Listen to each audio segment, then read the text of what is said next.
Muy buenas tardes. Ha querido la fortuna que, sin duda, para ponerme en buena situación, ya saben que lo más importante siempre es entrar en situación, ¿no? Entonces, me he tirado una hora en una isleta de carretera intentando pillar un taxi sola en medio del viento. Estoy muy en situación. No pasaban y los que pasaban me pitaban. Ya estoy mayor, pero se ve que les daba igual. O sea que vengo en situación. Lo ha querido así la providencia. He llegado yo aterrizada en esto. Hay muchas maneras en las que tomar este tema, pero yo voy a tomarla por dos sitios que trataré de que confluyan. Y por un tercero. Y ustedes luego me dicen si voy bien. Nosotras, las mujeres, en la tercera ola del feminismo, hemos protagonizado la revolución sexual. Quiere decirse con ello que los varones no, lo siento, no lo digo por ofender, no han protagonizado ninguna revolución sexual. Ellos vienen haciendo lo que siempre hacían, mejor o peor, pero no han cambiado el modo de hacerlo, porque digamos que no es eso lo que estaba en cuestión. Pero a partir de los años 60, 70, el enorme movimiento de la tercera ola del feminismo nos dijo a las mujeres, el sexo no es malo. La idea patriarcal de que estáis marcadas por el sexo, ensuciadas por el sexo y estas cosas, es absurda. Tenéis tanto derecho al sexo como cualquiera. Por lo tanto, si queréis practicar vuestra libertad, es vuestra y lo haréis a vuestra costa. Y eso ya está. Levantaremos todo lo que haya sobre esto de penalidad innecesaria. Yo soy un ser humano y como todo ser humano tengo mi idea afectiva sexual y procederé con ella. Y esto tuvo sus dificultades. Digamos que esta era una convicción que se instalaba en las mujeres sabiendo que era una convicción difícil, que había que llevarla a término con riesgo de la integridad del artista. Que estas cosas, una cosa es pensarlas y otra cosa es hacerlas. Bueno, pero aquello empezó. E iba más o menos, como bien sabemos, las que calzamos cierta edad, aún no habiendo sido abandonadas por la fortuna a día de hoy en una isleta parada en medio de un tal bien. Iba. De tal manera que nosotras vimos que era algo que teníamos que hacer, que entraba como parte de nuestro deber, levantar el estigma que pesaba sobre el sexo. Y nos dedicamos a ello con un ardor relativo. O sea, tampoco vamos a decir que en España fue donde más sufrimos por eso, porque estaba la cosa para muchas más. Pero hicimos lo que pudimos, ¿no? Íbamos levantando aquello, el estigma. Vamos a levantar el estigma. Y mientras levantábamos el estigma, alguien dijo, pero vamos a ver un momento, estamos bien. O sea, si levantamos el estigma del sexo, la prostitución, levantemos el estigma también. ¿No es lo mismo? Y claro, entramos un poco así en... Ya saben lo que les pasa a los argumentos abstractos, que son seductores, como los argumentos matemáticos. Tú no te pones a mirar la materialidad del asunto, sino solo la formalidad del asunto. Tú estás levantando el estigma del sexo. ¿Por qué no levantas el estigma de la prostitución? ¿Se dan cuenta que decir que la prostitución es un trabajo como otro cualquiera no se puede decir antes de que se produzca la revolución sexual de los 70? Que va junto. Que por eso es fácil meter mercancía de mala índole a través de un canal que se abre para otra cosa. ¿Por qué ese argumento nos para, sino porque lo conocemos, porque lo estamos utilizando en otra esfera? ¿Cómo una práctica inmemorial de dominio te puede ser metida a través del canal de la libertad si ese canal no está abierto? Esta es una, les dije que había varias. Pero es que el análisis está para analizar, que decía la maestra Moros, no, y si no lo ha dicho, se lo atribuimos. ¿Vale? Ya está. Entonces, claro, te encontrabas en una cierta... Pues sí. Y entonces decías, claro, es que eso era en el mundo de antes. En el mundo de antes la prostitución era una cosa terrible, que pesaba como un terrible estigma, el mundo patriarcal era duro, tal. Estudiemos un poco el mundo de antes. Y lo estudiamos, ¿eh? No creáis que no nos... Sí. Lo nuestro, lo de algunas ha sido estudiar muchísimo. A ver, con éxito variable, pero intentarlo hemos intentado. Entonces, el asunto ha sido, bueno, bien, vamos a estudiar el asunto de cómo se ha justificado la prostitución en el pasado. Y vamos a los justificadores, que siempre los ha habido. En el mundo antiguo, la prostitución no necesitaba justificarse. Era una realidad con la cual se pueden encontrar ustedes cuando vayan a Pompeya y digan, vamos a ver los lupanares. Dice, ¡ay, sí, qué alegría ver los lupanares! Muy bien. Sí, porque entonces no había problema con el sexo, todo era natural. ¿Natu quién? Dice, ¿qué? Dice, sí, ¿ve estas camitas de piedra ahí tiradas en este 1,5 metros cuadrados? Sí. Pues entonces se compraba una gente que se la compraba de niña, con 2 años, 3 y 4, y luego se la ponía así hasta que se agotaba y ya traíamos otras. Todo era natural. En el mundo antiguo no tenían estas manías cristianas. Dicen, no, claro, eran mucho peores todavía. La idea de que cuando alguien levanta el estigma, lo que aparece debajo es la libertad del paraíso terrenal. Estaban los leones y las leonas y follaban, los tigres y las tigras y follaban, los seres humanos y las seras humanas y follaban. Y como todo consiste en que todo era natural, pero la prostitución nunca ha sido natural. Jamás. No hay nada de natural en la prostitución. La prostitución no existe si alguien no paga. Y hay un diferencial de poder y dinero, que es el que hace posible el sexo. Y sin embargo, cuando nos venden no ha sido el cristianismo, que ya se sabe, que con sus manías, ha hecho que esto, que era tan natural, dice, tan natural como el burdel de Pompeya, tan natural como coger a una persona de 11 años, de 12 años, y tenerla allí para que la follen 15, 20, 30, hasta que se agote. Eso es natural. Que la prostitución del mundo antiguo fuera toda esclava. Eso tiene gracia. Bienvenido al cristianismo, si sirvió para levantar eso. Ah, pero no sirvió. No, porque inmediatamente los padres de la Iglesia, gente mucho más sensata que nosotras, comprobó que aquello debía de tener alguna función. O sea que la idea de acabar con ello era sin duda una idea buena, sembrada en nuestra mente por Dios, pero que no iba a ser llevada a término hasta posiblemente después del final de los tiempos, el cual nunca queda cerca, ¿no? Había que esperar un poco a que eso ocurriera. ¿Para qué servía esa bella institución? Pues esa bella institución servía para que las mujeres honestas pudieran llevar adelante una vida honesta, como todo el mundo sabe. El deseo viril es de una potencia terrible. No sé cómo compararlo, casi no lo comparo. Bueno, es algo de tal categoría que necesita siempre... Bueno, creo que San Agustín algo dijo, pero yo me meto tan a menudo con San Agustín, aunque tanto lo admiro que esta vez lo voy a dejar fuera. Pero de Santo Tomás, que también nos acordamos y también era una gran mente, el asunto es, al igual que las ciudades piensen en una verdadera ciudad, los romanos inventan las ciudades. A medida que las ciudades tienen alcantarillas, la sociedad tiene que tener evacuaderos, donde se vaya algo que si no se fuera por ahí, atentaría contra el orden social. La primera vez que yo, muy de niña, bueno, no, menos, porque nos enterábamos de por dónde nacían los niños a los 16, de esto nos enterábamos después, me pregunté qué era esto, la respuesta fue, si eso no existiera, las mujeres decentes no podrían salir a la calle. ¿Cómo? Sí, esto existe para el buen fin social de que la honestidad de las mujeres honestas se mantenga. Pero nosotras estábamos levantando el estigma. Por lo tanto, ¿por qué seguía existiendo? Las mujeres honestas ya no éramos honestas, o por lo menos no éramos honestas de la misma manera. Pero aquello no tenía trazas de acabar.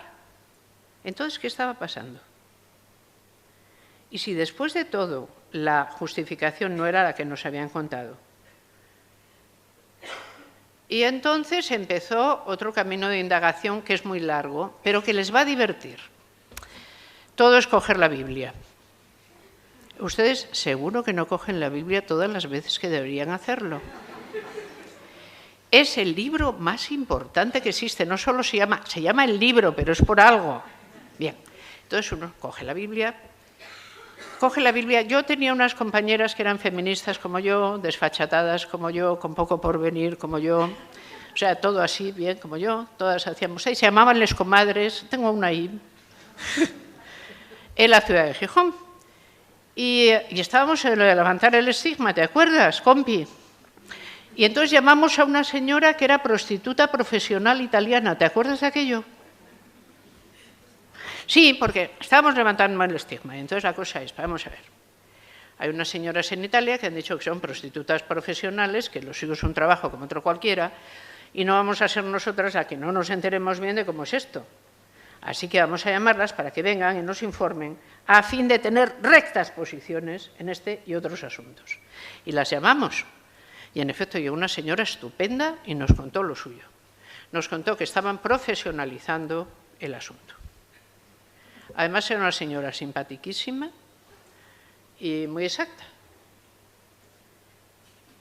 Nos íbamos quedando así admiradas de a qué velocidad íbamos levantando el estigma, ¿no? No creíamos que era tan fácil. Nos víamos bien, nos sentíamos bien. Y entonces yo me acordé de la Biblia y dije, a ver si la Biblia cuenta algo de esto, que nunca se sabe. Y fui y me encontré la historia de Tamar, que paso a relatarles porque observo claramente que ustedes la Biblia se la transitan muy poco. No me mientan que lo veo claramente, no se la han mirado.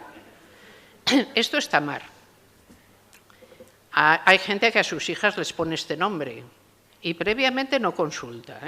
A ver, Tamar, nombre muy hermoso, significa palmera. Tamar, bien.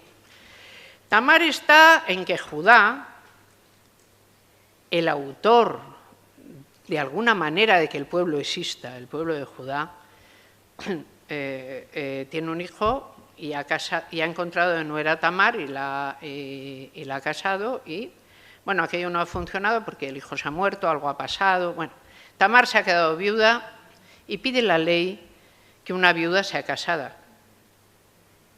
Pero el suegro, Judá, no se preocupa demasiado por el asunto y la tiene allí, que la otra ni tiene hijos, ni tiene, por lo tanto, situación social reconocible, ni es nadie.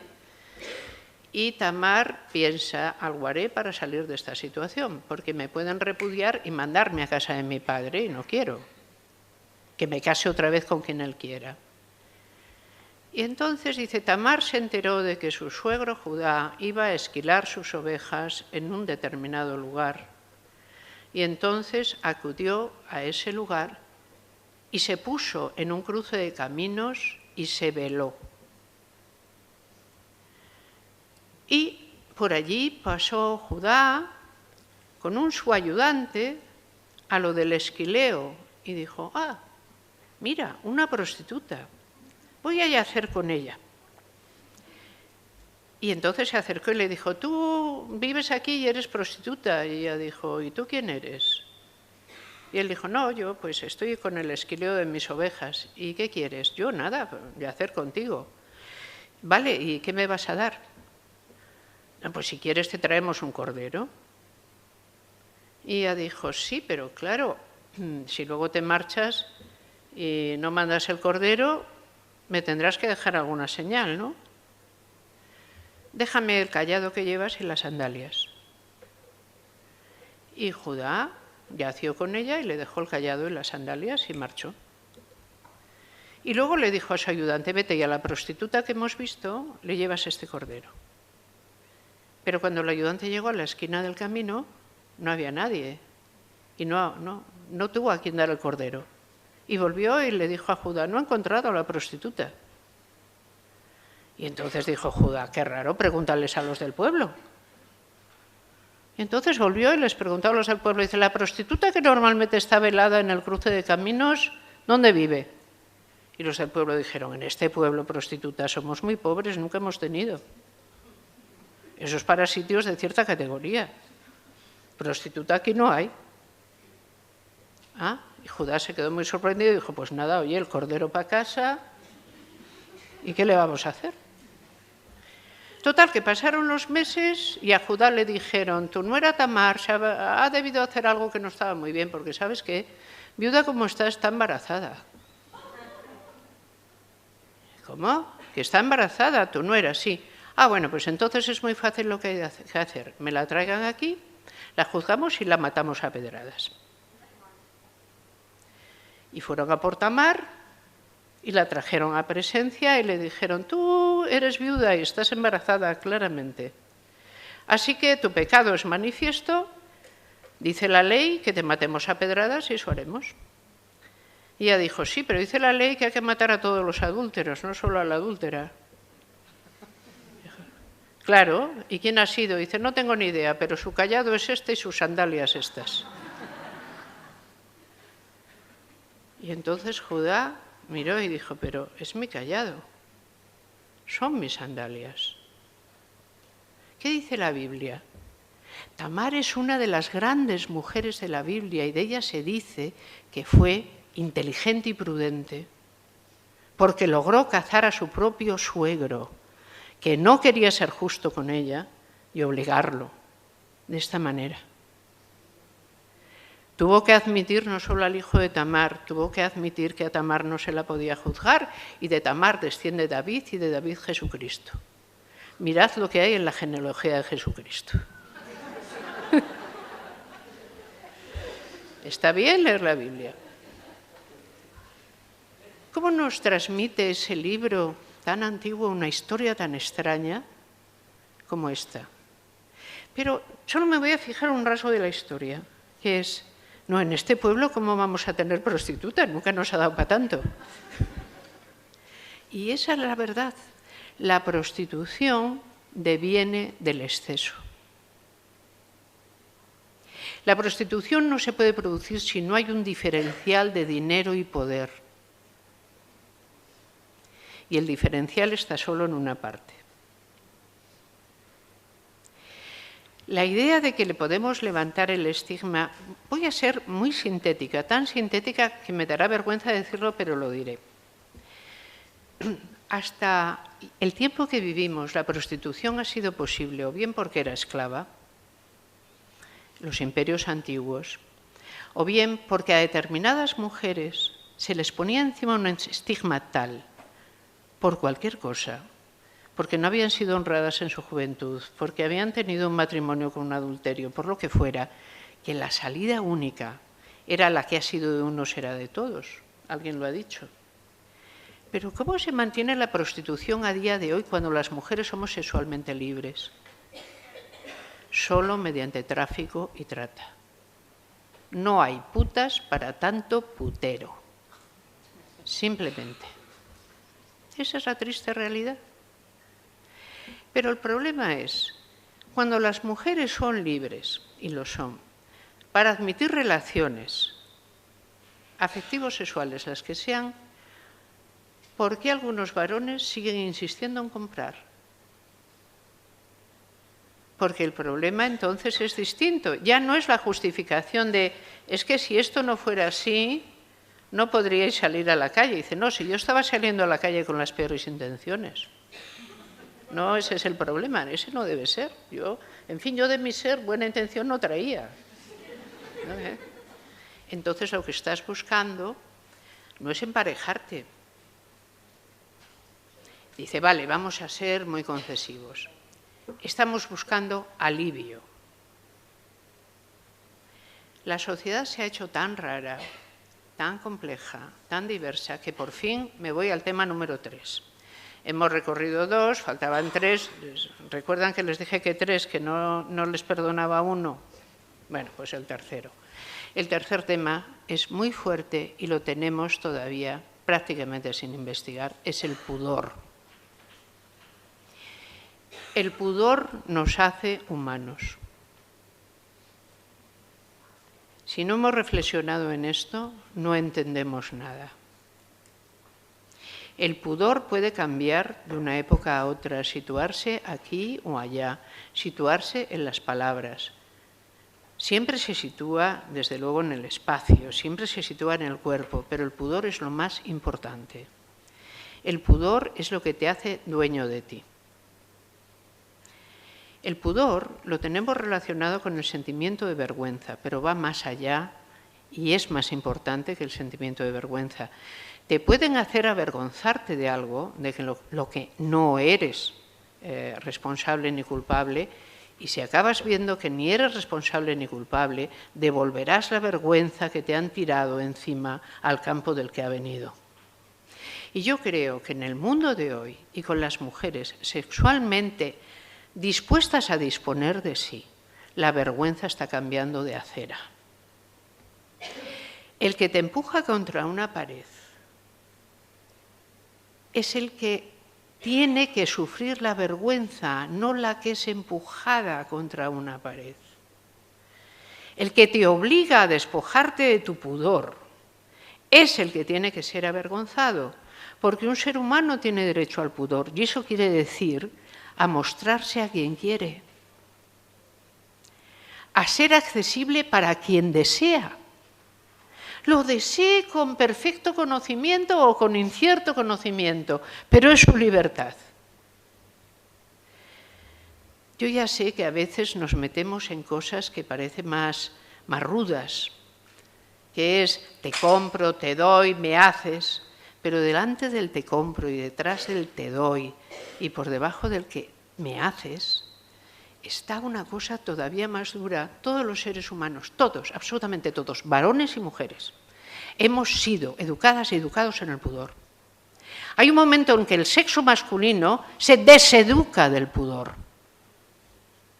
Y sabemos cómo lo hace, porque tenemos cierta idea.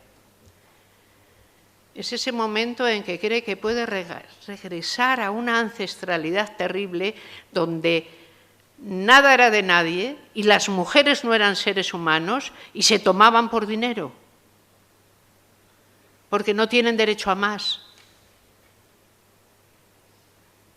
Y a esa regresión moral terrible, no se puede estar dispuesto, porque no es que se viole un contrato civil o una cosa por el estilo, es que se viola un camino de hominización que ha costado mucho edificar para que nosotras seamos libres sabiendo que lo somos.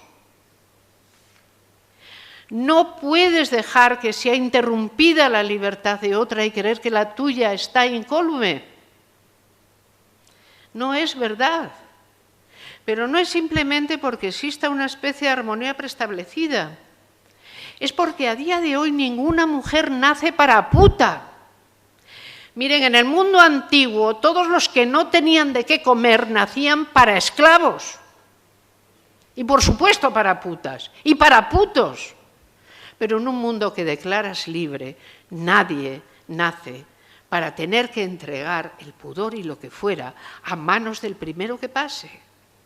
Para que la educación contraria le obligue a desvestirse del yo para entregarlo. Es mucho pedir. Yo ya sé que esto queda quizá demasiado, pueden pensar que hasta metafísico, pero es que la metafísica es muy importante. Lo que somos es muy importante y tiene que ver con lo que creemos que merecemos. Y no hay ninguna mujer que haya nacido en el mundo de hoy que crea que merece ese destino. Lo puede acabar teniendo. Puede acabar creyendo que se puede escapar de él, de aquella manera y de la otra. Pero hay que estar realmente muy pervertido y muy pervertida moralmente para pensar que no, que da igual. Sobre todo si te da igual por otras y por otros. Yo creo que la educación masculina actual, que es distinta, en esta educación hay un deshacerse del pudor que se ejerce en la fratría, que tiene peculiaridades que pueden bastante bien ser estudiadas. Pero la educación femenina no tiene más remedio que ir yendo cada vez más hacia la libertad y, por lo tanto, hacia el saber de sí y el contener en sí la libertad de mostrarse. Cada vez que a alguien que está creciendo en la libertad se le obliga a entregarse, el atentado es muy grave. porque no está en el programa del tiempo que vivimos. Termino. A veces hablamos de la industria del sexo. Yo creo que industria es lo que produce bienes. Soy así, me da por ahí. No llego a liberal, pero casi, quiero decir. Si alguien te hace un coche, pues es una industria, porque aquella gente te hace un coche. Te hace una cama, te hace una hamaca, te hace un cepillo de dientes, yo qué sé, las industrias hacen cosas. Pero esto es un negocio. O sea, y el problema es, ¿qué cosa profunda satisface esto? ¿Por qué es tan fuerte y está por tantos sitios que estará satisfaciendo algo? Si no satisface la necesidad evacuativa, porque quien más y quien menos, preocupándose bastante, puede echarse novia o novio, o un liguecillo, o un pasaba yo por allí, o yo qué sé, lo que sea, que no debe ser para tanto. Entonces, ¿qué satisface? Cuanto más libre te veo, más sumisa te deseo, porque tú eres libre, yo quiero que éstas no lo sean. Hay una conciencia terriblemente tergiversada que nos indica, pienso yo y me puedo equivocar, lo admito a priori, que en el aumento de la prostitución está negándose a nuestra libertad directamente. Y no somos tan tontas como para no darnos cuenta. Nada más.